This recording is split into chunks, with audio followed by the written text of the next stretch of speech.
നമ്മുടെ നാടിൻ്റെ കപ്പൽ സൈന്യവും മറ്റു പലചരക്ക് കപ്പലുകളും അനുഭവിക്കുന്ന ദുരിതങ്ങൾ കണ്ടാലോ? കടലിൻ്റെ താളം തെറ്റുന്ന ഈ സമയം കപ്പൽ ജീവനക്കാരും നാവികരുമെല്ലാം മരണം മുന്നിൽ കണ്ടുകൊണ്ടാണ് നിൽക്കുന്നത്. ഇത്തരത്തിലുള്ള അമിതമായ തിരമാല മൂലം പടുകൂറ്റൻ കപ്പലുകളെല്ലാം എളുപ്പമായി വെള്ളത്തിൽ മുങ്ങിപ്പോകാനുള്ള സാധ്യത കൂടുതലാണ്. കടലിൻ്റെ താളം തെറ്റുന്ന ഈ സമയം കപ്പൽ ജീവനക്കാർ തങ്ങളുടെ ചരക്കുകൾ സേഫ് ആക്കാനുള്ള ഓട്ടത്തിലാണ്. ഇങ്ങനെയുള്ള ഓട്ടത്തിനിടയിൽ പലരും പെട്ടുപോവാറുമുണ്ട്. എത്ര വലിയ ചെങ്ങല ഇട്ട് വെച്ചിരിക്കുന്ന സാധനമായാലും ഇത്തരത്തിലുള്ള സമയങ്ങളിൽ തകർന്ന് കടലിലേക്ക് പോവാറുണ്ട്.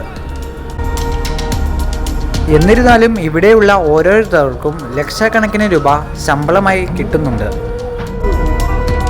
ഒട്ടും സേഫ് അല്ലാത്ത ഒരു ജോലിയാണിത്. പേടിയില്ലാത്തതിന് ഇവിടെ പിടിച്ചു നിൽക്കാം.